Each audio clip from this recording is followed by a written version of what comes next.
আল্লাহ নবী সাল্লাল্লাহু আলাইহি সাল্লামের সরাসরি হাদিস, যে ব্যক্তি কবরের 3টা প্রশ্নের জবাব দিতে পারবে না, রাসূলুল্লাহ সাল্লাল্লাহু আলাইহি সাল্লাম বলেন আল্লাহ তাআলার পক্ষ থেকে তখন ফেরেশতাদের কাছে ঘোষণা আসবে, আফরিশুহু মিনান নার ওয়ালবাসুহু মিনান নার ওয়াফতাহু লাহু বাবান ইলান নার।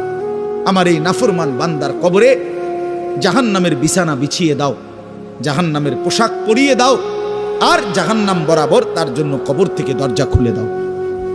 ফেরেশতারা যখন এই কার্যক্রমটা শেষ করবে, প্রথম জাহান্নামের বিছানা বিছায় দিছে, পোশাক পরায় দিছে, জাহান্নাম বরাবর দরজা খুলে দিছে, আল্লাহ নবী সাল্লাল্লাহু আলাইহি ওয়াসাল্লাম বলেন একজন ফেরেশতা এসে তখন ফায়ুদরাবু লাহু বিমিতরাকাতিম মিন হাদিদিন, নবীজি সাল্লাল্লাহু আলাইহি সাল্লাম বলেন তখন একটা লোহার হাতুড়ি, লোহার গুর্জ, লোহার হাতুড়ি দিয়ে একজন ফেরেশতা তাকে একটা আঘাত করবে। কি আঘাত, কোথায় আঘাত করবে? সরাসরি হাদিসের শব্দ, বরবাতান বাইনা উযুনাইহি, তার 2 কান বরাবর একটা আঘাত করবে। রাসূলুল্লাহ সাল্লাল্লাহু আলাইহি সাল্লাম বলেন ফায়াসিহু সাইহাতান, ওই নাফরমান তখন এত জোরে চিৎকার করবে, ইয়াসমাউহা মান ইয়ালিহি ইল্লা সাকালাইন, মানুষ এবং জিন ব্যতীত আল্লাহর সমস্ত সৃষ্টি ওই বেঈমানের চিৎকার শুনতে পায়। এই কবরের আযাব। ছেলেরা আমার, দোস্ত আমার, বাপ আমার, বন্ধু আমার, আপনি হাসলেও কবরে যাইতে হবে, কাঁদলেও কবরে যাইতে হবে। রাজপ্রাসাদের ওই অট্টালিকাতে যে থাকে সেও একদিন মরে যাবে, জীর্ণ কুঠিরে কুড়ে ঘরে যে থাকে সেও মরে যাবে। জীবনে যে কোনোদিন সুখ দেখে নাই, দুঃখের সাগরে তারও মৃত্যু হবে। জীবনে যে কোনোদিন দুঃখ দেখে নাই, সুখের সাগরে ভাসছিল, তারও মৃত্যু হবে, সেও মরে যাবে। কবর নিশ্চিত, কবর নিশ্চিত। অমিন ওয়ারাইহিম বারযাখুন ইলা ইয়াউমি ইউবআসুন। আল্লাহ তাআলা মৃত ব্যক্তিকে বলবে, বান্দা, কোরআন শরীফের আয়াত, এখন থেকে নিয়ে ইসরাফিলের ফুঁতে হাসরের ময়দানে উঠানো পর্যন্ত বারজাখ মানে কবরের জীবনে পড়ে থাকো। ভেবে দেখেন, ভেবে দেখেন, শুধু 1 মিনিট আমিও ভাবি, আপনিও ভাবেন। হাদিসের মধ্যে আছে মা বাইনান নাফখাতাইন 40, ইসরাফিল প্রথম ফু দিলে জমিনের সবকিছু মাটির নিচে চলে যাবে, দ্বিতীয় ফু দিলে মাটির নিচ থেকে আবার সবাই উঠে হাসরের ময়দানে দাঁড়াবে। তো নবীজি সাল্লাল্লাহু আলাইহি সাল্লাম বলছে এই 2 ফুঁয়ের মাঝখানে ব্যবধান হবে 40। তো মুহাদ্দিসিনে কেরাম, ওলামায়ে কেরাম বলেন কেউ কেউ এই 2 ফুঁয়ের মাঝখানে ব্যবধান হতে পারে 40,000 বছর। তাহলে ধরে নেন সর্বশেষ যেই লোকটা কবরে গেছে, যদি তার কবরে আযাব হয় তাহলে তার কবরের আযাব ভোগ করতে হবে 40,000 বছর। এবার বলেন তো এখন যারা মরতেছে, এবার বলেন তো রাসূলুল্লাহ সাল্লাল্লাহু আলাইহি সাল্লামের জামানায় যারা মারা গেছে, এবার আরো পিছনে যান ইব্রাহিম আলাইহিস সালামের জামানায় যারা মারা গেছে, এবার আরো পিছনে যান নূহ আলাইহিস সালামের জামানায় যেই অবিশ্বাসী বেঈমানগুলো মারা গেছে, তারা আজকে কত বছর যাবত কবরে আযাব ভোগ করতেছে। বুঝছেননি আমার কথাটা? হ্যাঁ, কোরআন শরীফে আছে ওমান আ'রাযা আন যিকরি ফাইন্না লাহু মাঈশাতান যানকা ওয়া নাহশুরুহু ইয়াওমাল কিয়ামাতি আ'মা। আল্লাহ বলেন আমার স্মরণ থেকে যে মুখ ফিরায় নিল, আমার বন্দিগি, আমার ইবাদত, আমার হুকুম পালন, আমি তার জীবন করে দেব সংকীর্ণ এবং তার হাসরের ময়দানে উঠাবো অন্ধ। এই জীবন সংকীর্ণ করার একাধিক তাফসির, এর মধ্যে একটা তাফসির হলো এইটা যে আল্লাহ জীবন সংকীর্ণ করে দিবে, মানে তার কবরের মধ্যে তার কবরটাকে একেবারে সংকীর্ণ করে দিবে। আল্লাহ রসুল বলছে নাফরমানের কবর রাইখা যখন ফেরেশতা চলে যাবে, কবর ডান পাশের মাটি তারে একটা চাপ দিবে বাম দিকে, বাম দিকের মাটি এক ডান দিকে, আল্লাহর কসম ডান পাশের হাড্ডি পাঁজর ভাঙ্গা ডান দিকে বাম দিকে চলে যাবে, বাম দিকের হাড্ডি পাঁজর ভাঙ্গা। রাসূলুল্লাহ সাল্লাল্লাহু আলাইহি ওয়াসাল্লাম বলছে বন্ধু দেখেন হাত্তা তাখতালিফা আদলাউহু, এই 2 আঙ্গুল যেভাবে এভাবে একটার ভিতরে ঢুকে গেছে, খোদার কসম ডান পাশের হাড্ডি পাঁজর বাম পাশের হাড্ডি পাঁজর এইভাবে একটার ভিতরে ঢুকে যায়। এইটার অর্থ এটা।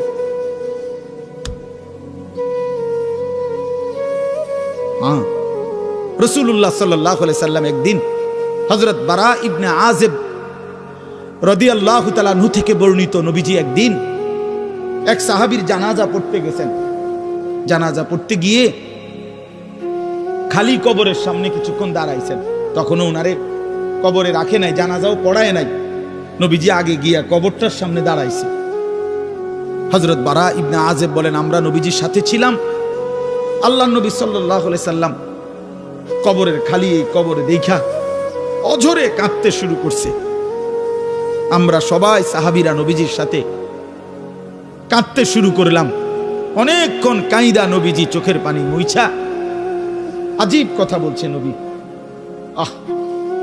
রাসূলুল্লাহ সাল্লাল্লাহু আলাইহি সাল্লাম সাহাবীদেরকে লক্ষ্য করে বলছে, ইয়া ইখওয়ানি লিমিসলি হাদা ফাআইদ্দু, আমার বন্ধুরা, আমার সাথীরা, এই কবরে যাওয়ার জন্য তোমরাও রেডি হও। ফাআইদ্দু, তোমরাও প্রস্তুতি নাও। অচিরেই তুমি আমি সবাই এই কবরেই পৌঁছে যাইতে হবে। রাসূলুল্লাহ সাল্লাল্লাহু আলাইহি সাল্লাম বলছেন, প্রিয় বন্ধু আমার, জওয়ান সাথী আমার, সামান্য এই কয়েকটা দিনের জওয়ানি নষ্ট না করা, নষ্ট না করা, কোনোভাবেই নষ্ট না করা। তো এই জন্য বললাম, এই সূরা মুলক এটা আল্লাহ তাআলা অত্যন্ত ফজিলতপূর্ণ একটি সূরা। রাসূলুল্লাহ সাল্লাল্লাহু আলাইহি সাল্লাম বলছেন এটা কবরের আযাব থেকে রক্ষা করবে। এই সূরা নিয়মিত তাফসীরের মধ্যে আমি নিজে পড়ছি, তাফসীরে কুরতুবিতে আছে। আল্লাহর নবী সাল্লাল্লাহু আলাইহি সাল্লাম বলেন, লাওয়াদিতু, নবীজি বলেন আমার দিলের আশা, আমার দিলের তামান্না, আমার উম্মতের প্রতিটা মুমিন তার কলিজার ভিতরে, তার জবানে এই সূরা মুলক থাকুক, সূরা মুলক থাকুক। অর্থাৎ রাসূলুল্লাহ সাল্লাল্লাহু আলাইহি সাল্লাম বলতেন, আমার প্রতিটা মুমিন বান্দা উম্মত যেন এই সূরা মুলক তেলাওয়াত করে, যেন কবরের আযাব থেকে রক্ষা পায়। নবীজি 5 ওয়াক্ত নামাজের পরে, আল্লাহর কসম ভাই, এখানে অনেক ওলামায়ে কেরাম আছে, আপনি জিজ্ঞাসা করেন, নবীজি 5 ওয়াক্ত নামাজের পরে, সরদারে দু আলম নবীর তো কোনো গুনাহ নাই, তিনি নিষ্পাপ, তিনি তো জান্নাত উদ্বোধন করবেন। আনা আউয়ালু মান ইয়াকরাউ বাবাল জান্নাহ, নবী বলছে আমি সেই মুহাম্মদ যে প্রথম জান্নাতের দরজা আমি নাড়ব, জান্নাতের কড়া নাড়ব আমি মুহাম্মদ। ভিতর থেকে ফেরেশতা বলবে, আপনি কে? আমি বলবো মুহাম্মদ। ফেরেশতা বলবে, আনতাজিরুলাক, আমি তো আপনার অপেক্ষাই করছিলাম, আপনি আসবেন বলেই তো অপেক্ষায় ছিলাম, আপনি উদ্বোধন করে দিলেই তো বাকিরা ঢুকবে। তো সেই নবী যিনি জান্নাত উদ্বোধন করবেন, তিনি 5 ওয়াক্ত নামাজের পরে ভাইয়া প্রতিদিন তিনি যেই কথাটা দোয়া করতেন, এর মধ্যে একটা দোয়া এটা, আল্লাহুম্মা ইন্নী আউযু বিকা মিন আযাবিল কবর ওয়া মিন ফিতনাতিল কবর ওয়া মিন ফিতনাতিল মাসীহিদ দাজ্জাল ওয়া মিন ফিতনাতিল মাহইয়া ওয়াল মামাত। আল্লাহ, আমি কবরের আযাব থেকে পানাহ চাই। নবীজি নিজে বলতেন, নবীজি নিজে বলতেন।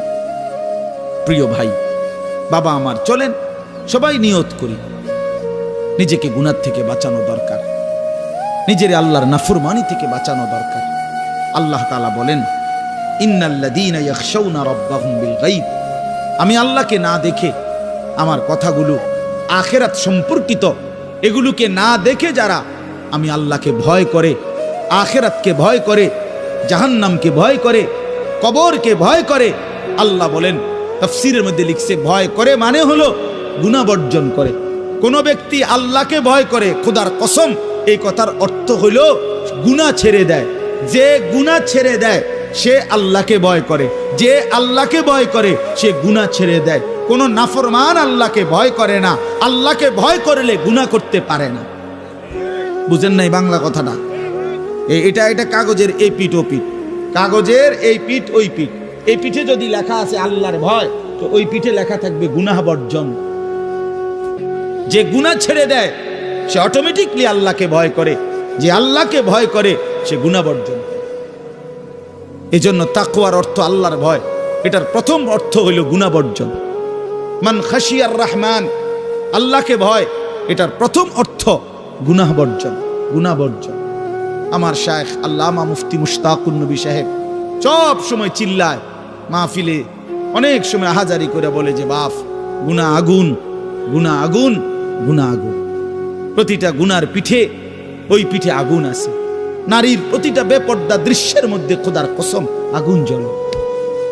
ওই সিনেমার নর্তকীর শরীরে আগুন জ্বলে, ওই নায়িকার শরীরে আগুন জ্বলে, মোবাইলের ওই অস্থির ছবির মধ্যে আগুন জ্বলে, মদের আড্ডায় আগুন জ্বলে, জুয়ার আড্ডায় আগুন জ্বলে, সুদের টাকায় আগুন জ্বলে, ঘুষের টাকায় আগুন জ্বলে, বেপর্দা নারীর শরীরে আগুন জ্বলে। ওইটা রূপ না, ওইটা আগুন, ওইটা জাহান্নাম, ওইটা জাহান্নাম। আল্লাহ তাআলা বলেন ইন্নাল্লাযীনা ইয়াখশাউনা রাব্বাহুম বিল গায়ব। আল্লাহ তাআলা বলেন আমার যে বান্দারা আমার আখিরাত, আমার জাহান্নাম, আমার পরকাল, আমার কবর, এই কথাগুলোকে ভয় করে, আমি আল্লাহকে ভয় করে, না দেখে আল্লাহ বলেন আমি ওয়াদা দিলাম লাহুম মাগফিরাতুন ওয়া আজরুন কাবীর, আমি তাদের পেছনের সব গুনাহ মাফ করে দেব আর আমার সবচেয়ে বড় পুরস্কার জান্নাত দিয়ে দেব। এরপরে আল্লাহ বলেন ওয়া আসিররু কাওলাকুম আবিজহারু বিহি ইন্নাহু আলিমুম বিযাতিস সুদূর। মানুষের তিনটা অবস্থা কথার ক্ষেত্রে, মানুষ তার অভিব্যক্তির ক্ষেত্রে তিনটা অবস্থা হয়। মানুষ কখনো জোরে কথা বলে, মানুষ কখনো আস্তে কথা বলে গোপনে, আর কখনো মানুষ অন্তরে জল্পনা কল্পনা করে, ঠিক না? এই তিনটাই অবস্থা, তিনটাই অবস্থা। তো আল্লাহ তাআলা বলেন, এনে একটা ছোট্ট তাফসীরের মধ্যে আছে, মক্কার কুরাইশরা, কাফেররা নবীজির বিরুদ্ধে দিবানিশি ষড়যন্ত্র করত, বুঝছেন? তো ষড়যন্ত্র করতে বইলে মাঝে মধ্যে এই বেকুবরা বইলে কইতো আস্তে কো, আস্তে, এই আস্তে কো বেটা, আসিররু, আস্তে কথা বলো, কাই লা ইয়াসমা রাব্বা মুহাম্মদ, মুহাম্মদের খোদা যেন শুনতে না পায়। শুনলে কি অসুবিধা হইব?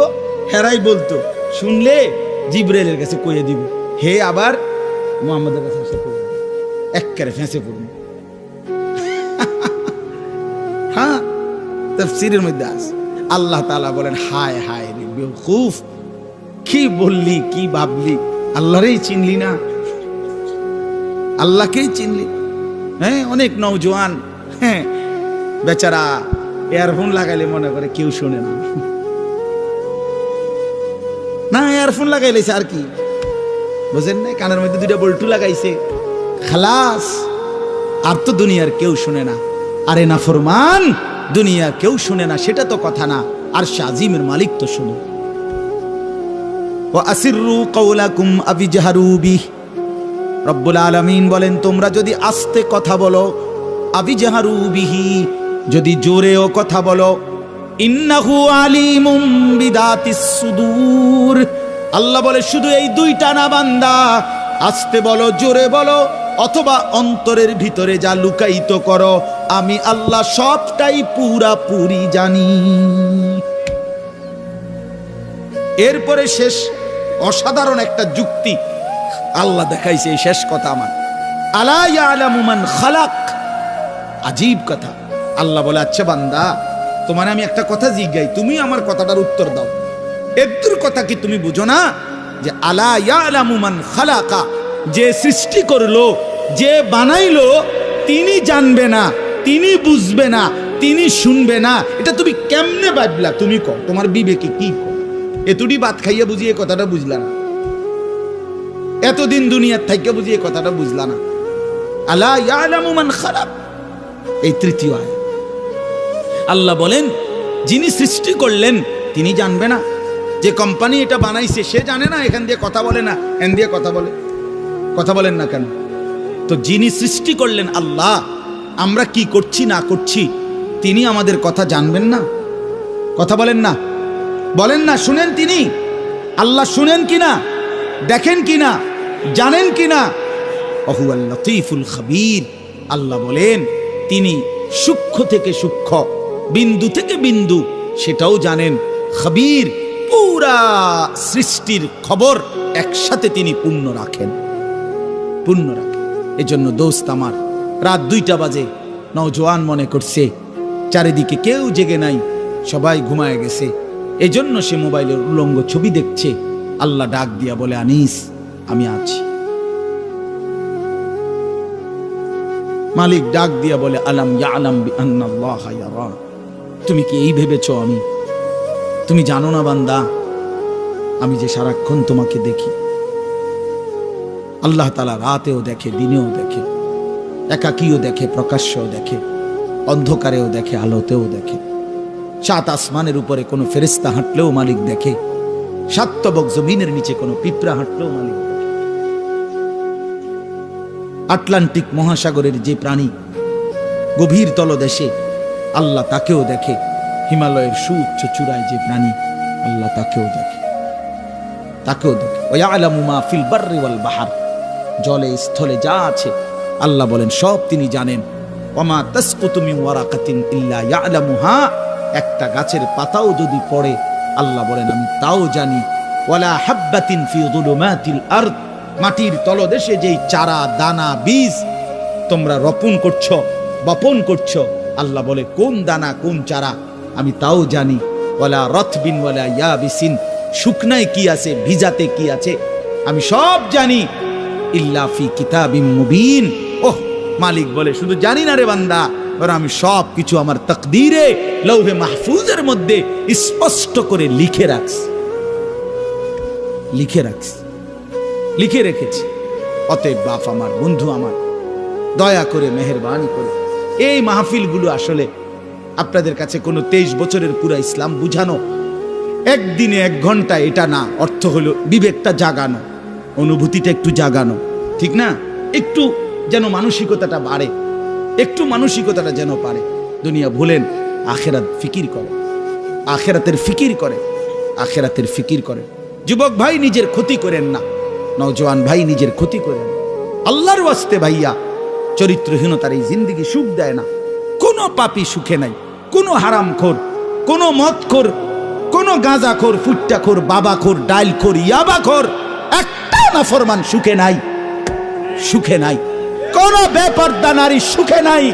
আমি চ্যালেঞ্জ করলাম, কোন হারামখোর, সুদখোর, গাঁজাখোর একটাও সুখে নাই, একটাও সুখে নাই, একটাও সুখে নাই। কোন নাফরমান সুখে থাকে না বন্ধু। সেজদাতে সুখ আছে, আল্লাহকে ডাকলে সুখ আছে, আল্লাহকে ডাকলে সুখ আছে, মালিকের সেজদায় সুখ আছে। এজন্য চলেন ইনশাআল্লাহ, নিয়ত করি আল্লাহকে ডাকবো ইনশাআল্লাহ। হারাম ছেড়ে দেই, আল্লাহর নাফরমানি ছেড়ে দেই। আল্লাহ আমাদের সবাইকে কবুল করে নেন। ফাজালাসা ফিহা ফাকাদ আওয়া ইলাল্লাহ, যে ব্যক্তি কোনো দ্বীনি মজলিসে ফাঁকা জায়গা দেখলো অতঃপর নিজে পূরণ করে বসলো, রাসূলুল্লাহ সাল্লাল্লাহু আলাইহি ওয়াসাল্লাম বলেন সে যেন আল্লাহ তাআলার ঠিকানায় পৌঁছে গেল। আল্লাহ তাআলা তাকে নিজের করে নিলেন, আল্লাহর ঠিকানায় গেল। এজন্য ফাঁকা জায়গা পূরণ করে বসা অনেক বড় নেকির একটা আমল। রাসূলুল্লাহ সাল্লাল্লাহু আলাইহি সাল্লামের মজলিসে একবার এরকম কেউ একজন বা দুইজন নবীজি আল্লাহর কথা বলতেছিলেন, তো দাঁড়ায়া আবার সাথে সাথে চলে গেছে পিছন থেকে। তো রাসূলুল্লাহ সাল্লাল্লাহু আলাইহি সাল্লাম বললেন, মান আ'রাযা আনিল্লাহ ফাল্লাহু আ'রাযা মিনহু, যে আল্লাহর থেকে মুখ ফিরায় নিল তো আল্লাহ তাআলাও তার থেকে মুখ ফিরায় নিলেন। এজন্য দ্বীনি মজলিসের ক্ষেত্রে এটা বহুতই গুরুত্বপূর্ণ যে শতভাগ আদব, ছোট হোক মজলিস, 2 জন শুনুক আর 5 জন শুনুক, এটা কোনো বিষয় না। কোরআন সুন্নাহর এই ইলমের সাথে আদব জরুরি। এটা আমাদের যুগ যুগ ধরে ঐতিহ্য যে কোরআন সুন্নাহর ইলমের সাথে শতভাগ আদব, আখলাক, আন্তরিকতা, আগ্রহ, মনোযোগ জরুরি। এটা বহুতই গুরুত্বপূর্ণ। রাসূলুল্লাহ সাল্লাল্লাহু আলাইহি ওয়াসাল্লাম বলেন, আল্লামানি রব্বি ফাআহসানা তা'লিমি ওয়া আদ্দাবানি রব্বি ফাআহসানা তা'দীবি। নবীজি সাল্লাল্লাহু আলাইহি সাল্লাম বলেন যে আল্লাহ তাআলা আমাকে সর্বোত্তম ইলম শিখিয়েছেন এবং আল্লাহ তাআলাই আমাকে সর্বোত্তম আদব শিখিয়েছেন। বলে ইলম এবং আদব একসাথে রাসূলুল্লাহ সাল্লাল্লাহু আলাইহি সাল্লাম বলেছেন। এই জন্য দেখবেন আমাদের মাদ্রাসাগুলোতে যুগ যুগ ধরে আমরা 6 বছরের বাচ্চাকেও আপনার অজুবিহীন পড়তে দেই না। সমস্ত পড়ালেখা বাচ্চা পাক পবিত্র থাইকা অজু অবস্থায় পড়ে। অসংখ্য প্রতিষ্ঠান এমন যাদের এই ব্যাপারে কোনো আলাদা কোনো গুরুত্ব নেই। ছেলে পেশাব করে পানি নেয় বা না নেয় এটা নিয়ে তাদের কোনো মাথা ব্যথা নেই। ছেলে কি দাঁড়াইয়া পেশাব করে না বসে পেশাব করে এই নিয়ে মাথা ব্যথা নাই। দেখার বিষয় হলো পড়া পারে কিনা, পড়া বুঝলো কিনা, খালাস। পড়া পারলো শিখলো। কিন্তু না, আপনারাও সবাই বুঝেন যে সবাই এই শব্দটা জানেন যে শিক্ষা দীক্ষা, আমরা বলি বাংলায় এটা যে শিক্ষা দীক্ষা। এখন প্রশ্ন হলো দীক্ষা মানে কি? শিক্ষা তো বুঝলাম, নির্দিষ্ট পড়া মুখস্থ করলো, শিখলো, মুখস্থ করলো, তো দীক্ষাটা কি? এখানে এটা এমন শব্দ না যে কিছু শব্দ তো আছে একটা শব্দের সাথে আরেকটা বলছে অর্থহীন, যেমন কলম টলম। তো এটা সবাই বুঝে যে টলমের কোনো অর্থ নাই। কাগজ টাগজ, তো কাগজের অর্থ নাই। তো শিক্ষা দীক্ষা এমন না, শিক্ষা শব্দের উল্টা না। এটা এমন না যে এটা শিক্ষার উল্টা কিছু না, এটা আলাদা শব্দ। শিক্ষা দীক্ষা যেমন আমরা অনেক সময় বলি যে নামাজ রোজা, লোকটা নামাজ রোজায় ভালো, তো এর দ্বারা কি শুধু নামাজ আর নামাজের উল্টা শব্দ রোজা না? এটা একটা আলাদা কি আমল। নামাজ একটা ইবাদত, তো রোজা একটা ইবাদত। তো শিক্ষা এটা একটা বিষয়, দীক্ষা এটা একটা বিষয়। শিক্ষা তো তালিম, দীক্ষা এটা তরবিয়ত, আখলাক। আখলাক অর্থাৎ শব্দ মুখস্থ করা এটা যেমন জরুরি, জিন্দিগি গঠন করা এটাও সমান জরুরি, বরং তার চাইতে বেশি জরুরি। এজন্য আমাদের ফেনীর একজন বড় বুজুর্গ আলেম আছেন, ফেনী জামিয়া রশিদিয়া মাদ্রাসার হজরত মাওলানা মুফতি শহীদুল্লাহ দামাত বারাকাতুহুমুল আলী, বাংলাদেশের অনেক বড় একজন বুজুর্গ আলেম। হজরতের মাদ্রাসা ফেনীতে, সেই মাদ্রাসা একটা মাদ্রাসায় কওমি মাদ্রাসা, সেখানে প্রায় 6 থেকে 7 হাজার ছাত্র পড়ালেখা করে। প্রায় 200-এর উপরে উস্তাদ আছে, 200-250 হবে। তো এই জন্য বললাম যে হজরত সবসময় বলে যে পড়া মেধা অনুপাতে কম বেশি হইতে পারে, আখলাক বরাবর হইতে হবে। আখলাক, ছাত্র মেধাগত যোগ্যতার কারণে কেউ রুল নাম্বার 1, কেউ রুল নাম্বার 10, কিন্তু আদব আখলাক বরাবর বরাবর হওয়া চাই। আমরা এটা খুব খেয়াল করি না। আজকে সবাই মনে করে বাচ্চার পড়ালেখা হচ্ছে, ঠিক আছে, পড়তেছে, যাইতেছে, আসতেছে, ছেলেটা পড়তেছে, রেজাল্ট আসছে, কিন্তু আখলাক কোথায়? যে ছেলেটা কখনোই প্রস্রাব করে টয়লেট পেপার ব্যবহার করে না, দাঁড়িয়ে বসে প্রস্রাব করার ক্ষেত্রে কোনো পার্থক্য করে না, তো তার আখলাক, তার জীবন গঠন হইল কই? শব্দ না মুখস্থ হইল?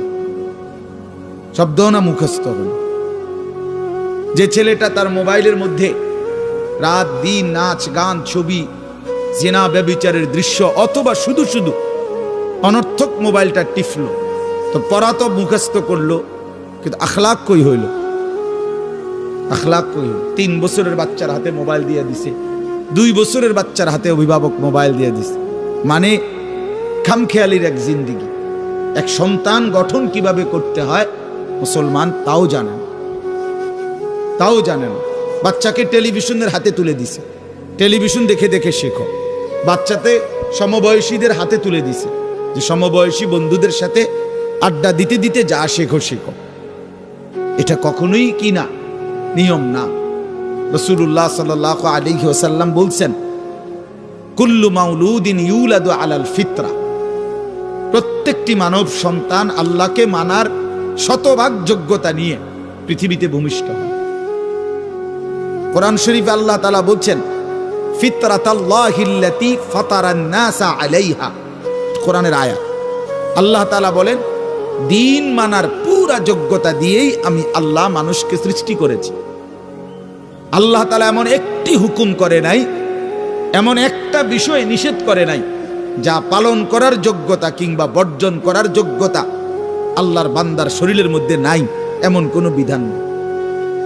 আমার মধ্যে রুকু করার যোগ্যতাই নাই, অথচ আমারে রুকু করতে বলছে, অথচ আমার কোমর বাঁকা হয় না, বিষয়টা এমন না।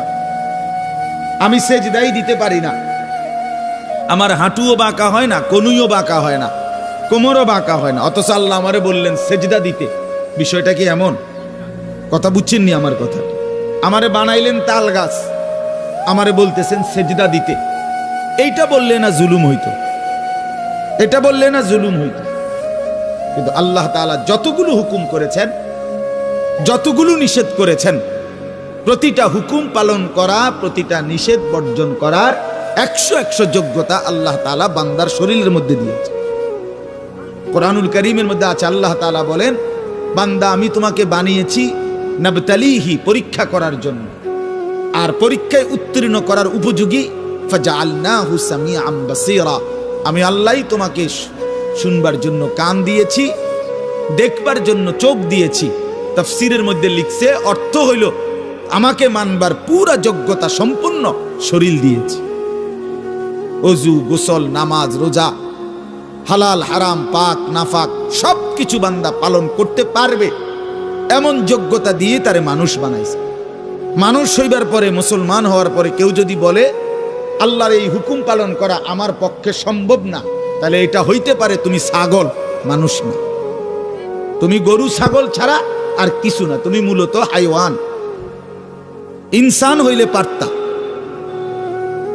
তুমি যদি মানুষ হইতা তো ঠিকই পারতা, তুমি যদি মানুষ হইতা তো পারতা। মূলত তুমি নিজের মানুষ এই পরিচয় ভুলে গেছে। তো এই জন্য বাপ আল্লাহ নবী সাল্লাল্লাহু আলাইহি সাল্লাম বলেন, ফাআবাওয়াহু ইউহাব্বিদানিহি আও ইউনাসসিরানিহি আও ইউমাজ্জিসানিহি, মা বাপ সন্তানকে ইহুদি বানিয়ে দেয়, অথবা খ্রিস্টান বানিয়ে দেয়, অথবা অগ্নি পূজক বানিয়ে দেয়। সরাসরি হাদিস, বাবা মা নষ্ট করে দেয় সন্তান। রাসূলুল্লাহ সাল্লাল্লাহু আলাইহি সাল্লাম বলছে, বাবা মা 3 বছরের বাচ্চাটা ছোট্টবেলা থেকেই ঘরে টেলিভিশন দেখে, রঙিন সিনেমা দেখে, নাটক সিনেমা দেখে, তারে এটা শিখাইবার ক্ষেত্রে কে ব্যবস্থা করে দিল? তার মা বাপ। এ তো 3 বছরের বাচ্চা বাজার থেকে কিনে আনে নাই, টেলিভিশনে এত বড় এটা তো বাচ্চাটা আনে নাই, এটা তো তার অভিভাবক আছে। এই 3 বছরের বাচ্চাটারে কার্টুন দেখার জন্য, গেমস খেলার জন্য এত বড় মোবাইলটা, এটা তো তার বাবাই দিছে, অথবা তার মা, তার দুলা ভাই, তার বড় ভাই, তার চাচা, এমন কেউ একজন তার হাতে তুলে দিছে। এজন্য আমি সবসময় বলি, যেই মা বাপ অভিভাবক সন্তানের, অপ্রাপ্ত বয়স্ক সন্তানের হাতে এই বড় মোবাইলগুলো তুলে দেয়, এই মা বাবার চাইতে বড় জালেম আর কেউ নেই। ওরা নিজ হাতে সন্তানকে গলা টিপে হত্যা করে ফেলে, ধ্বংস করে দিল, বরবাদ করে দিল, বরবাদ করে দিস। অসংখ্য অভিভাবক আমাদেরকেও তো বলে, বাচ্চা হুজুর খায় না, ঘুমায় না, বাচ্চা মোবাইল না দেখতে না দিলে খায়ও না, ঘুমায়ও না, কান্দে, শুধু কান্দে কান্দে। তা তার এই বদ অভ্যাস কে বানাইল? আর দ্বিতীয় কথা হইলো, কান্দলে কি হয়েছে? কোনো বাচ্চা যদি কান্দে, তো কান্দলে কি মরে যায় মানুষ? তো হেতে কান্দুক, কান্দলে কি হয়েছে? কান্দতে কান্দতে সে একসময় থেমে যাবে। 3 বারের পরে, 4 বারের পরে সে বুঝে নিবে যে এটা আমারে দিবে না। কথা বোঝেন নাই? কাঁদতে কাঁদতে নইলে 3 বার কাঁদলো, 4 বার কাঁদলো, 10 বার কাঁদলো, একটা পর্যায়ে সে বুঝবে যে এটা আর আমারে দিবে না, এটা আমারে দিবে না। এই জন্য বাপ আমার এটা খেয়াল করা চাই। আমি এই কথাটা শুরু করছি এই কথার থেকে, যে কোরআন সুন্নাহর ইলমের জন্য আদব জরুরি। এক তো আপনি শুনলেন প্রতি সপ্তাহে জুমার বয়ান হয়, ইমাম সাহেব কইতে পারবো, ইমাম সাহেব কি কয়, আমনে আমনের মতো, হুজুর হুজুরের মতো না। এই শুধু এতটুকুর জন্য আসা যাওয়া, আল্লাহর কথা শোনা, যে কি শুনলাম কিছুই বুঝলাম না, নিজের জন্য কিছুই গ্রহণ করলাম না, এটা ইনসাফ না। আল্লাহর কোরআন জিন্দেগি বদলাবার জন্য, আমাদের জীবনের পরিবর্তনের জন্য আসছে, পরিবর্তনের জন্য। কোরআনুল কারীমের প্রতি অক্ষর নূর, কোরআনুল কারীমের প্রতি অক্ষর হুদান, হেদায়েত, কোরআনুল কারীমের প্রতি অক্ষর মাউইজা, উপদেশ, কোরআনুল কারীমের প্রতি অক্ষর বুশরা, সুসংবাদ। কোরআনুল কারীমের প্রতি অক্ষর বাসায়ের, অন্তর্দৃষ্টি সম্পূর্ণ জ্ঞান। কোরআনুল কারীমের প্রতি অক্ষর আহসানাল হাদিস, সর্বশ্রেষ্ঠ কথা। কোরআনুল কারীমের প্রতি শব্দ মুতাশাবিহান, সাদৃশ্যপূর্ণ। কোরআনুল কারীমের প্রতি শব্দ মাসানি, বারবার তেলাওয়াতকৃত, পাঠকৃত। কোরআনুল কারীমের অসংখ্য বৈশিষ্ট্য আল্লাহ তাআলা কোরআনে উল্লেখ করেছেন। মা ফাররাতনা ফিল কিতাবে মিন শাই, আল্লাহ বলেন একটা বিষয়ের আলোচনা আমি বাদ দেই নাই কোরআনের মধ্যে। ওয়া নাযালনা আলাইকাল কিতাবা তিবয়ানান লিকুল্লি শাই, বন্ধু আমি আপনার উপরে যে কোরআন নাজিল করেছি তার সমস্ত কিছুর বিস্তারিত বর্ণনা। এজন্য বদনসিব ওই সন্তান, ওই অভিভাবক দুর্ভাগা যে মুসলমান পরিচয় দেওয়ার পরেও নিজ সন্তানকে আল্লাহর কোরআন দেখে দেখেও পড়তে জানে না। আল্লাহর কোরআন দেখে দেখে ছোট বাচ্চা হাফেজে কোরআন হয়েছে, এই মাত্র দেখছেন আমরা হাফেজে কোরআন হয়েছে। মুসলমানের সন্তান আল্লাহর কোরআন 30 পারা কলিজার মধ্যে গ্রহণ করছে। আর কি পরিমাণ দুর্ভাগা মুসলমান! আল্লাহর দেওয়া চোখ, আল্লাহর দেওয়া জিহ্বা। আল্লাহ কোরআনে বলছে আলাম নাজআল লাহু আইনাইন, বান্দা আমি কি দুইটা চোখ দেই নাই? ওয়া লিসানান, আমি কি জিহ্বা দেই নাই? ওয়া শাফাতাইন, দুইটা ঠোঁট কি আমি দেই নাই? হাসরের ময়দানে আল্লাহ তাআলা জিজ্ঞেস করবে, বান্দা আমার দেওয়া দুইটা চোখ, আমার দেওয়ার জিহ্বা, আমার দেওয়া ঠোঁট, এত লক্ষ কথা বললা, এত কিছু দেখলা, এত শব্দ উচ্চারণ করলা, পৃথিবীর কত লক্ষ কথা তুমি জীবনে বললা, অথচ আমার কালাম সর্বশ্রেষ্ঠ আসমানি কিতাব মালিকের এই কোরআন, এটা একটু দেখে দেখেও পড়তে পারো না। এর চাইতে বড় বদনসিব আর কে হইতে পারে? এজন্য আমি পরিষ্কার বলি সব সময়, আল্লাহর কোরআন যেই মুসলমান দেখে দেখেও শুদ্ধ পড়তে পারে না, আমার দৃষ্টিতে ওই লোকটা বোবা।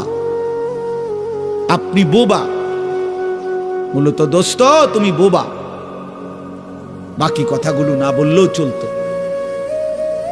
বাকি কথাগুলো না বললেও চলতো, এই পৃথিবী ভোগ করা যেত। বোবা মানুষ যারা, তারা কথা না বলতে পারলেও ভাতও খাইতে পারে, ঘুমও যাইতে পারে, পেশাব পায়খানাও করে, বিয়েও করে, বোবা মানুষের বাচ্চা কাচ্চাও হয়। এরকম দেখছেননি কখনো? না, কথা বলেন না কেন? তাহলে বোবায়ও তো পৃথিবী ভোগ করে। তাইলে বোঝা গেল দুনিয়ার এই ভাত মাছ বিয়া বউ, দুনিয়ার এই যৌন চাহিদা পূরণ আর পেশাব পায়খানার ঘুম, এটুকুর জন্য কথা না বললেও চলত, অন্ধ হইলেও চলতো, অন্ধ হইলেও চলতো, চোখে না দেখলেও কত মানুষ পৃথিবী ভোগ করতেছে। তাহলে যে জবান আল্লাহর দেওয়া, যে চোখ আল্লাহর দেওয়া, সেই মালিকের কালাম দেখে দেখেও পড়তে পারলাম না। 16 বছর বাচ্চাটা পড়লো, অথবা আপনি পড়াইলেন, একবারও ভাবলেন না হায় আমার সন্তানকে আমি কি পড়াইলাম? একবারও মনে করলেন না বাফেরই কি হইল, সন্তানের বা কি হলো? হায় মুসলমান, বাফও তো ছিল মুসলমান, ছেলেটাও তো মুসলমান। না বাফের একবার মনে পড়লো, না ছেলের একবার মনে পড়লো, না মায়ের একবার মনে পড়লো, না ছেলেটার একবার মনে পড়লো যে আমার মালিকের কোরআন পড়তে পারি না। পৃথিবীর কত পড়া, দরকারি বেদরকারি মিলাইয়া, পৃথিবীর বাকি সমস্ত পড়ালেখার মধ্যে প্রয়োজনীয় অপ্রয়োজনীয় কথার মিশ্রণ। কিছু কথা দরকারি আছে, কিছু কথা বেদরকারি আছে। সমস্ত বাংলা বইয়ের মধ্যে দরকারি কথাও আছে, বেদরকারি কথাও আছে। ইংরেজি বইয়ের মধ্যে দরকারি কথাও আছে, বেদরকারি কথাও আছে। কথা বলেন? হ্যাঁ, রোদ হচ্ছে, বৃষ্টি হচ্ছে, খেকশিয়ালের বিয়ে হচ্ছে, এটা কোনো দরকারি কথা হলো? এটা কিছু শিখার কিছু? এটা হাট্টিমা টিম টিম তারা মাঠে পারে ডিম, এটা কি? এটা কোনো শিখার কিছু?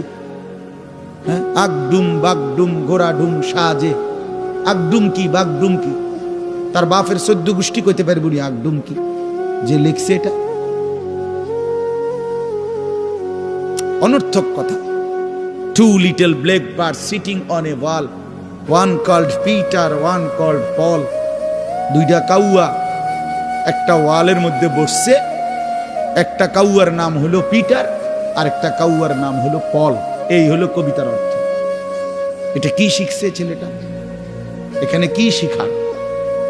কাউয়া ওয়ালে বসলেই কি, টিনের সালেই বসলে কি? কাউয়া তো কাউয়া, কাউয়া লইয়া আমার দরকার কি? কাউয়া কই বইছে, এটা আমার বাচ্চা শিখতে হইব। আমি কি কাউয়ার বাচ্চা? বলেন তো কি অর্থ আছে এটাতে? আর এই পিটার পল এটা সম্পূর্ণ কাফেরের নাম। পিটার এই শব্দ, পল এটা খ্রিস্টানদের নাম, কোন মুসলমানের নাম না। এটা মুসলমানের সন্তান এটা শিখবে কেন? উচ্চারণ শিখার জন্য, কিছু শব্দ শিখার জন্য। তো শব্দ শিখার জন্য ইসলামী কোনো শব্দ নাই। আল্লাহ আমাদেরকে বুঝ দান করে। আমি বইয়ে এখানে বই ঠিক করতাম বসি না, যে বুঝলেন না আমার কথাটা? অর্থ এই উদ্দেশ্য তাহলে আমি এনে বই ঠিক করতে বসি না। অর্থ একটা উদাহরণস্বরূপ বললাম আর কি। আবার দরকারি কথাও আছে। আমাদের দেশে সেই ছেলে কবে হবে, কথায় না বড় হয়ে কাজে বড় হবে। ফাইন কথা। সকালে উঠিয়া আমি মনে মনে বলি, সারাদিন আমি যেন ভালো হয়ে চলি। চমৎকার কথা। বোর হলো দৌড় খোলো কুকুমনি উঠোরে, এগুলো তো অন্যায়। এসব কবিতাও তো না, আমরা আমলে নাই ডিমি কইতেছি। এখনকার কি আছে আমি জানি না, এগুলা আমার সময়ে পড়ছি আমরা ছোটবেলায় প্রাইমারিতে। যাই হোক বাপ, অর্থ হইল আল্লাহর কোরআন থেকে সন্তানকে বঞ্চিত করেন, বঞ্চিত। আপনাদের কাছে অনুরোধ, এই যে কয়জন বসছেন, জোয়ান ভাই যারা বসছেন, ভাই আমার, স্কুলে পড়েন, কলেজে পড়েন, কোনো অসুবিধা নাই, ঠিক আছে। নতুন করে আবার মাদ্রাসায় ভর্তি হইতে পারবেন না, আমরাও জানি। কিন্তু কোনো একটু সময় বের করে আল্লাহর কোরআন সময় সুযোগ বের করে শেখা সম্ভব। শুক্রবারটা তো অবসর থাকেন, বৃহস্পতিবার বিকাল থেকে তো অবসর থাকেন, শনিবারটা তো অবসর থাকেন। তো একটু আল্লাহর কালাম পড়ে কোনো একজন আলেমের কাছে, কোনো একজন মসজিদের ইমামের কাছে, কোনো একজন মাদ্রাসার উস্তাদের কাছে নিজে আলাদা একটু সময় বাইর করেন, যে আমার মালিকের কোরআন আমি একটু শুনি, আল্লাহ তাআলার কালাম শুনি। আহা, কোরআনুল কারীমের নূর। এটা যে শুনলো না, সে শুনলোটা কি? সে শিখলো কি, পড়লো কি? মজাই তো পাইলেন, কথা বলার মজাই তো হয় নাই। আমি তো অনেক সময় বলি, আল্লাহর ঘরের কালো গিলাফ আর মদিনার সবুজ গম্বুজ যে দেখে নাই, যেই চোখ, সে দেখলো কি? কালো গিলাফ যে দেখে নাই কাবার, রাসূলুল্লাহর রওজায়ে আতহারের সবুজ গম্বুজের ওই সৌন্দর্য যে দেখে নাই, যে চোখ, সে জীবনে কি দেখলো? আমার একবার মক্কা শরীফ এক লোক উমরার সময়, বাংলাদেশি এক লোক দৌড়াইয়া আমার আয়সা জড়াইয়া ধরছে, ধরাইয়া কাঁদা দিছে, বলছে হুজুর আমি আপনার এক কথার কারণে হজে আসছি, উমরায় আসছি। আমি বললাম মানে? এই কথাই তো আমি এটা শুনছি, আজ আপনি বলছেন যে এই চোখ কাবার কালো গিলাফ দেখে নাই, রাসূলুল্লাহ সাল্লাল্লাহু আলাইহি সাল্লামের রওজায়ে আতহারের সবুজ গম্বুজ দেখে নাই, সে দেখলো কি? আর এটা আমার দিলে লাগছে যে হ্যাঁ ঠিকই তো, আমি আর কি দেখলাম? তাই তো যেই জবান আল্লাহর নামে নিতে জানে না, মালিকের কোরআনই পড়তে জানে না, তুমি পড়লা কি মিয়া? তুমি কি গোড়ার ঘাস কাটলা মিয়া? বাকি সবগুলো পড়া না হলেও দুনিয়া চলতো মিয়া। মূর্খ বকলম, নাম দস্তখত করতে জানে না, টিপসই দেয় এমন হাজারো মানুষ দুনিয়া ভোগ করতেছে। বাড়ি গাড়ি, নেতাগিরি, মাতবুরি, ক্ষমতা, দালান বিল্ডিং, সবটা দুনিয়া ভোগ করছে, অথচ নামটাও সই দিতে জানে না। এমন নাই? বলেন না এমন নাই? তো সে কোন যোগ্যতায় দুনিয়া ভোগ করছে? সে কিভাবে দুনিয়া ভোগ করতেছে?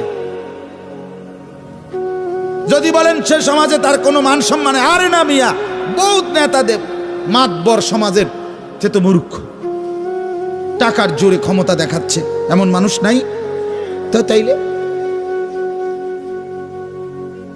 এই জন্য বাপ আবারও অনুরোধ করছি আমি, অর্থ হইল অপমান করা না, জেনারেল শিক্ষা নিষেধ করা না।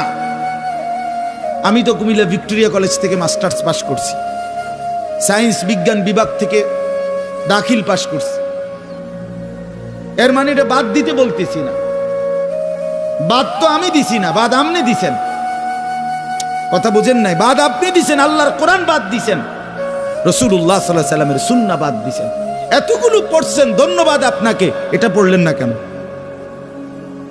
এতগুলো শিখতে পারলেন, এত লক্ষ টাকা খরচ করতে পারলেন, 4 বছরের মেডিকেলের জন্য, 6 বছরের মেডিকেলের জন্য এক বাপ তার ছেলেটার জন্য, মেয়েটার জন্য কত লক্ষ টাকা খরচ করছে, তার কোনো কুল কিনারা আছে মিয়া?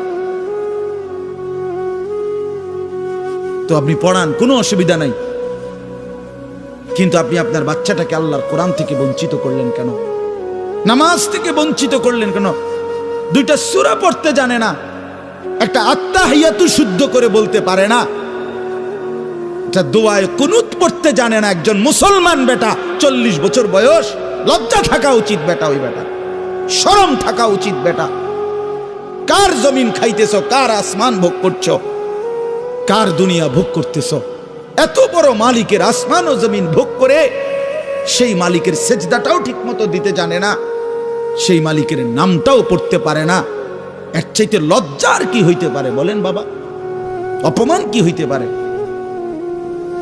আল্লাহ আমাদেরকে বিবেক দান করেন, আল্লাহ আমাদেরকে বিবেক দান করেন। বিবেক থাকা চাই, বিবেক থাকা চাই। কোরআনুল কারীমের মধ্যে আছে, আল্লাহ তাআলা বলছে, একটা সাংঘাতিক কথা আছে কোরআন শরীফে, ফাবিআইয়ি হাদিসিন বা'দাহু ইউমিনুন। আমার দিল নড়ে কোরআনের এই আয়াত শুনলে, কলিজা শুদ্ধা কাইপা ওঠে। আল্লাহ তাআলা কোরআনে বলছে, এই 29 পারার মধ্যেই আছে, সূরা মুরসালাতের মধ্যে আল্লাহ তাআলা বলে, বান্দা 23 বছরে আমি আমার রাসূলের কাছে এই সর্বশ্রেষ্ঠ কিতাব নাজিল করলাম, আমার সবচেয়ে শ্রেষ্ঠতম কথাগুলো আমি তোমাদের জন্য দিলাম। বান্দা, এর চাইতে আর দামি কোন কথা বললে তোমরা আমার কথা মানতে? বুঝেন নাই? ফাবিআইয়ি হাদিস, ফাবিআইয়ি হাদিস। আল্লাহ বলছে, বান্দা এরপরে আর কি বললে, এর চাইতে দামি কথা আর কোনটা বললে, আর কোন কিতাব নাজিল করিলে, আর কেমনে বললে? ফাবিআইয়ি হাদিসিন বা'দাহু ইউমিনুন। আর কিভাবে বললে বান্দা ঈমান আনতা, বিশ্বাস করতা? আকিমুস সালাহ, আকিমুস সালাহ 80 বারের চাইতে বেশি বলছি আমার কোরআনে, আর কতবার বললে আমারে সিজদা দিবা?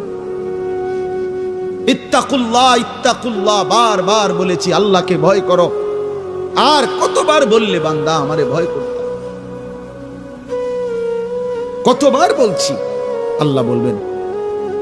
রাসূলুল্লাহ সাল্লাল্লাহু আলাইহি সাল্লাম বাপ আমার, বন্ধু আমার, নওজোয়ান সাথী আমার, মনে রাখবেন, বিশ্বাস করেন, রাসূলুল্লাহ সাল্লাল্লাহু আলাইহি সাল্লাম হাসরের ময়দানে অসংখ্য উম্মতকে জিজ্ঞেস করবে। এই আমলনামা যখন দেখবে, প্রত্যেকটা উম্মত তার নিজ নিজ আমলনামা, রাসূলুল্লাহ সাল্লাল্লাহু আলাইহি সাল্লাম দেখবেন। এই আমলনামা দেখে নবী জিজ্ঞেস করবে, উম্মত 23টা বছর একটানা আমি কেঁদেছি, উম্মত 23 বছর তোদের জন্য আমি কেঁদেছিলাম। এমনও রাত গেছে, সারা রাত উম্মতের জন্য আমি কেঁদেছি, সারা রাত দোয়া করছি উম্মতের জন্য। তায়েফের পাথরের আঘাতে পিঠ চালনির মতো ছিদ্র বানায় ফেলছি, পেটের কষ্টে, ক্ষুধার কষ্টে 14 দিনের চাইতে বেশি পেটে 2টা পাথর বাইদা ক্ষুধার কষ্ট হজম করছি। উহুদের দান শহীদ করা রক্তে আমি বেহুশ হয়ে আমি পড়েছিলাম। সেই নবী আমি আর কত কাঁদলে, আর কত রক্ত ঝরাইলে উম্মত তুমি আমার কথা মনে করতা? তুমি আমার কথা ভাবতা? আল্লাহ নবী সাল্লাল্লাহু আলাইহি ওয়াসাল্লাম যখন এটা জিজ্ঞেস করবেন, তখন কি জবাব হবে বাপ? বলেন, ইনসাফের কথা বলেন। কি মনে করছেন? সুপারিশ? হাসরের ময়দানের সুপারিশ মানে কি? মুখে বিড়ি, সিগারেট, চেহারায় রাসূলুল্লাহ সাল্লাল্লাহু আলাইহি ওয়াসাল্লামের সুন্নাত নাই, 50 বছর ধরে সুদের লেনদেন, কোনদিন 5 ওয়াক্ত নামাজ আদায় করেন নাই, স্ত্রী বেপর্দা, ঘরের মধ্যে প্রতিদিন রঙিন টেলিভিশন চলতেছে, এই অবস্থায় কবরে যাইবেন। আর হাসরের ময়দানে দাঁড়াইলেই নবীজি সুপারিশ করে আপনারে বেহেশত দিয়া দিবেন। বিষয়টা মামুর বাড়ি না, বিষয়টা মামুর বাড়ি মনে করছেন আপনি? এটাকে কি মনে করলেন আপনারা? রাসূলুল্লাহ সাল্লাল্লাহু আলাইহি সাল্লাম সুপারিশ করবেন, এর কোনো নিয়ম কানুন নাই, কোনো বিধি নিষেধ নাই, আইন কানুন নাই। হাউজে কাউসারের পানি, এটা কি 10 টাকার পানির বোতল মনে করছেন? রাসূলুল্লাহ সাল্লাল্লাহু আলাইহি সাল্লাম বলেছেন, এক ঢোক পানি পান করলে আর কোনোদিন বান্দা তৃষ্ণার্ত হবে না। এতটা আজিমুস শান দামি, এমনি এমনি দিয়ে দিবেন? এটা এমনি এমনি দিয়ে দিবেন? দয়া করে ভাবতে শেখেন, নিজের ভালো বোঝেন, নিজের ভালো, নিজের ভালো। আমি যেই সূরাটা পড়ছি, এই সূরাটার নাম হলো সূরা মুলক, 29 নম্বর পারা, কোরআনুল কারীমের 67 নম্বর সূরা। এই সূরাটার নাম হচ্ছে সূরা মুলক। এই সূরার 3টি আয়াত, 12, 13, 14, এই 3টি আয়াত আমি আপনাদের সামনে রাখতে কষ্ট।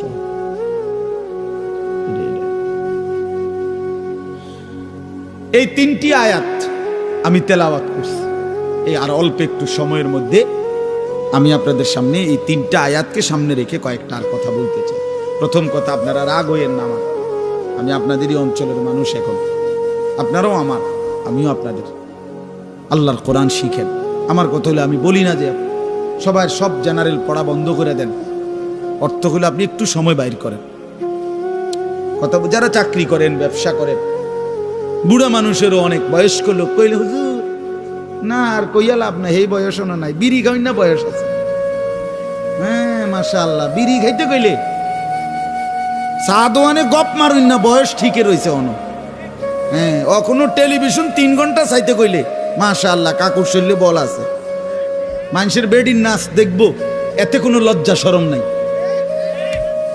দুনিয়া ভোগ করতে বললে, ভাত খাইছে মাত্র, এখন যদি বলেন আবার আপেল খাইবেন নি, হদ পেঁয়াজু খাইবেন নি, চা দোকানে গেছে আর আবার খাবে। দুনিয়া পুরাটা ভোগ করবে। 90 বছরও দুনিয়া ফুরায় না, 90 বছরও আখেরাত মনে পড়ে না। আফসোসের ব্যাপার নিয়ে আল্লাহ বলছে কোরআনে, আলাম ইয়ানি লিল্লাযীনা আমানু আন তাখশা কুলুবুহুম লিযিকরিল্লাহ। এই আমার ইমানদার বান্দা, আমায় আল্লাহর ভয়ে, আমার স্মরণের জন্য, আমার বন্দেগীর জন্য তোমার দিলটা নরম হওয়ার সময় আজও কি হয়নি বান্দা? 365 দিনে খোদার একটা বছরে যে কোনো দিন ফজরের নামাজ পড়লা না যুবক, তোমারে যেন আল্লাহ ডেকে বলে, হায় বান্দা, তাহলে কি আর কোনো দিন নামাজ পড়বা না? 30 বছর ধরে যে কোনো দিন সুদের লেনদেন ছাড়লেন না, হারাম রোজগার করেই গেলেন, আল্লাহ তাআলা যেন ডেকে বলে, বান্দা, তাহলে এই নাফরমানি কি আর কোনোদিন ছাড়বা না বান্দা? সিদ্ধান্ত নিয়ে ফেলছো তাইলে আজীবন সুদের উপরেই থাকবা, আজীবন মিথ্যার উপরেই থাকবা। তাহলে কি বান্দা এই ফয়সালা নিয়ে ফেলছো, আজীবন কাস্টমার ঠকাইয়েই যাইবা, ওজনে কমই দিয়ে যাবা? তাহলে কি এই ফয়সালা নিয়ে নিছো তোমার বিবি আজীবন বেপরদাই থাকবে? তোমার ঘরে অহরহ প্রতিনিয়ত রঙিন টেলিভিশন চলবে নিয়মিত, এই ফয়সালা তোমার? ঠিক আছে বান্দা, কুলু ওয়া তামাত্তাউ কালিলান ইন্নাকুম মুজরিমুন। কোরআন শরীফের আয়াত। আল্লাহ বলছে, নাফরমান বান্দা, খাও, দুনিয়া ভোগ করো কিছুক্ষণের জন্য, শুধু মনে রেখো ইন্নাকুম মুজরিমুন, তুমি কিন্তু পাপী। এই কথাটা শুধু মনে রাখো, বাকিটা পরে হইব, ভাত খাও। হ্যাঁ হ্যাঁ, কোরআন শরীফের আয়াত এটা। কুলু ওয়া তামাত্তাউ কালিলান ইন্নাকুম মুজরিমুন। আল্লাহ যেন বলে 8টার সময় যেই নাফরমান নাস্তা খাইতে বসে, আল্লাহ বলে, বান্দা খা, কোনো অসুবিধা নাই, শুধু মনে রাখিস বেঈমান, ফজরের নামাজ পড়ো নাই। কথা কান শুধু মনে রাখো, পরে হইব অন খাও। রাত 10টা বাজে যেই নাফরমান ভাত খাইতে বসছে, আল্লাহ তাআলা যেন ডাক দিয়ে বলছে, বেঈমান খা, ভাত খা, খানা আমি আটকাইতাম না, শুধু মনে রাখিস এশার নামাজ পড়স নাই, ভাত খা বেঈমান। খানা আটকাবো না, খানা আমি জন্তু জানোয়ারও খাওয়াই, তোরে খাওয়াবো না কেন? খানা আমি কুকুর বিড়াল রেও খাওয়াই, খানা আমি গরু ছাগল রেও খাওয়াই, তোরে দেব না কেন বান্দা, খা। শুধু মনে রাখবি, ইন্না আ'তাদনা লিল কাফিরিনা সালাসিলা ওয়া আগলালাম ওয়া সাইরা। আল্লাহ বলে প্রতিটা নাফরমানের জন্য আমি রেডি রাখছি আগুনের শিকল এবং আগুনের বেড়ি এবং জাহান্নামের আগুন। 1 নাম্বার 70 জিরাআন, 70 হাত লম্বা